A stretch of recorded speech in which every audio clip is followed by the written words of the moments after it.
नमस्कार, आप देख रहे हैं इंडिया टीवी। आपके साथ मैं हूं मीनाक्षी जोशी। नमस्कार, आपके साथ मैं हूं ज्योत्सना पाटनी।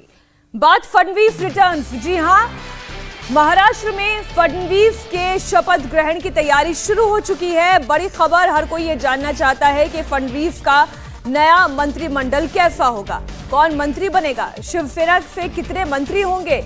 इंडिया टीवी पर हम आपको इससे जुड़ी हुई हर खबर देंगे जो आप जानना चाहते हैं। इस वक्त की सबसे बड़ी खबर आपको बता दें, देवेंद्र फडणवीस के साथ एकनाथ शिंदे भी शपथ लेंगे। शिंदे महाराष्ट्र के डिप्टी सीएम बनेंगे और लगातार इस बात को लेकर हम चर्चा भी कर रहे थे। फडणवीस का शपथ ग्रहण समारोह कल हो सकता है, ऐसी जानकारी है। पूरा कार्यक्रम बेहद सादगी के साथ होगा, किसी भी तरह का कोई बड़ा जश्न नहीं होगा क्योंकि मैसेजिंग बहुत इंपॉर्टेंट है। ऐसे में शिंदे समर्थक जो गुट हैं, जो शिंदे समर्थक एमएलएज हैं, वो नहीं चाहेंगे कि गलत मैसेज जाए और शिव सैनिकों की जो भावनाएं हैं वो आहत हो। ऐसे में बहुत ही सादगी के साथ एक शपथ ग्रहण समारोह होगा। कल बताया जा रहा है कि ये शपथ ग्रहण समारोह होगा और साथ ही बताया ये जा रहा है कि बीजेपी के कई बड़े ऐसे नाम हैं जो मंत्रिमंडल में शामिल होंगे और जिन्हें बड़ा मंत्रालय मिल सकता है। इसके अलावा एकनाथ शिंदे की बात करें तो वो भी देवेंद्र फडणवीस के साथ कल शपथ लेंगे और डिप्टी सीएम वो बन सकते हैं, ऐसी भी जानकारी। तो जो नाम है उस पर हम एक बार थोड़ी सी चर्चा कर लेते हैं। हमारे साथ संवाददाता पवन नारा इस वक्त गोवा से जुड़े हुए हैं और साथ ही राजीव भी हमारे साथ जुड़े हुए हैं।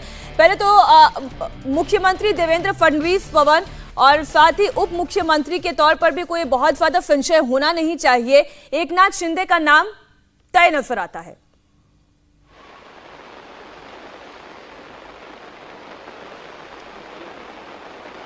पवन, क्या आप मुझे सुन पा रहे हैं? लग रहा है गोवा में बारिश बहुत तेज हो रही है, आवाज थोड़ी डिले या तो पहुंच रही है या पहुंच माफ कीजिएगा। हाँ। मीनाक्षी, सुन पा रहा हूं बस। जी मीनाक्षी, सुन पा रहा हूं। दरअसल मंत्रिमंडल के चेहरों पर अब चर्चा हो रही है और चर्चा ये है कि मुख्यमंत्री और उप मुख्यमंत्री का चेहरा फिक्स है। अब 16 मंत्री लगभग शिवसेना के कोटे से होंगे और 25 मंत्री बीजेपी के कोटे से होंगे। ये बड़ी तस्वीर आ गई है। इंडिविजुअल चेहरे कौन होंगे उसकी ज्यादा जानकारी राजेश के पास होगी। महाराष्ट्र की पॉलिटिक्स पर ज्यादा नजदीकी पकड़ रखते हैं, लेकिन हाँ, एक लार्जर लेआउट तय है।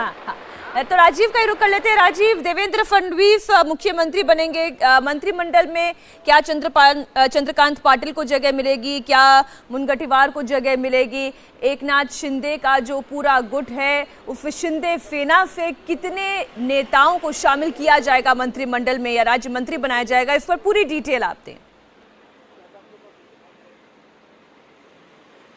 बिल्कुल, देखिए, सबसे पहले आपको बीजेपी की जो स्ट्रेटजी है, बीजेपी के अंदर जो कुछ चल रहा है उसको लेकर बता दूं। मुख्यमंत्री देवेंद्र फडणवीस होंगे। इसके अलावा चंद्रकांत पाटिल जो कि महाराष्ट्र प्रदेश अध्यक्ष हैं, निश्चित तौर पर वो भी मंत्री बनेंगे। और इसके अलावा गिरीश महाजन जो कि फडणवीस के बहुत ज़्यादा करीबी हैं, जयकुमार गोरे हैं और साथ साथ में सुधीर मुनगंटीवार हैं, आशीष शेलार हैं। इन लोगों के नाम जो है वो कैबिनेट मंत्रियों के रेस में चल रहा है। साथ साथ में अगर शिंदे ग्रुप की बात करूं तो शिंदे ग्रुप में अपना एकनाथ शिंदे जो हैं वो उप मुख्यमंत्री होंगे। इसके अलावा तानाजी सावंत जो कि अभी फडणवीस की सरकार में मंत्री बनने की रेस में इनका नाम चल रहा है, लेकिन ये उद्धव ठाकरे सरकार में भी मंत्री थे। इसके अलावा दीपक केसरकर का भी नाम लिया जा रहा है कि एकनाथ शिंदे के ग्रुप में है और बहुत मुखर तरीके से चूंकि इस पूरे मामले में डिफेंड कर रहे थे, तो दीपक केसरकर का भी एक नाम चल रहा है। हमने ये देखा कि दीपक केसरकर तमाम बातें मीडिया के सामने रख रहे थे कि आखिर नाराजगी क्या है, किस बात से वो नाराज होकर यहाँ तक आए हैं, क्या मांगे उनकी। तो दीपक केसरकर का नाम चल रहा है। साथ साथ में और 2-3 लोगों का नाम चल रहा है जो कि इस पूरे मामले में शिंदे ग्रुप से रहेंगे। उदय सामंत जो कि सबसे आखिर में गए थे और उच्च शिक्षा मंत्री थे महाराष्ट्र में, उनको उसी पोर्टफोलियो के साथ में दोबारा फडणवीस सरकार में लाने की चर्चा चल रही है। हालांकि ये सब अभी चर्चाएं हैं। पूरा ओवरऑल अगर बात करें तो 8 से 9 मंत्री पद शिंदे ग्रुप को दिया जा सकता है। इसके अलावा बाकी के जो मंत्रिमंडल का में जो सदस्य होंगे वो बीजेपी की तरफ से होंगे। तो लगभग 35 के आसपास में अभी मंत्रिमंडल की संख्या बताई जा रही है, जिसमें ये कहा जा रहा है कि फडणवीस और एकनाथ शिंदे अच्छा, ये जो है पहले दिन शपथ होंगे और शपथ ग्रहण को बहुत ही लो प्रोफाइल रखा जाएगा। इन सभी नामों के बीच चर्चा तो एक और नाम की चल रही है और उसके बारे में बात करना इसलिए जरूरी हो जाता है क्योंकि महाराष्ट्र में इससे पहले जो पूरा हनुमान चालीसा के पाठ को लेकर सियासी घटनाक्रम देखने को मिला था, उसके बाद लग रहा था कि कहीं ना कहीं बीजेपी को इनका समर्थन है, यानी कि नवनीत राणा के पति रवि राणा का उनके भी मंत्रिमंडल में शामिल होने की संभावना और बातें सामने आ रही हैं।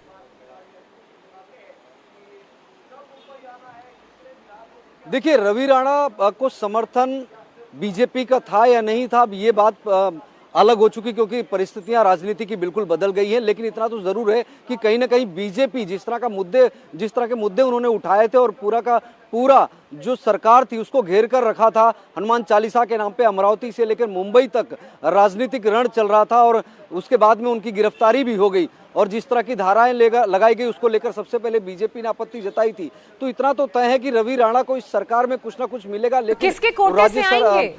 राज्य मंत्री बनेंगे या कैबिनेट मंत्री बनेंगे या फिर किसी ये बीजेपी के कोटे से आएंगे, क्योंकि एक बात बहुत स्पष्ट कही गई है, जो बीजेपी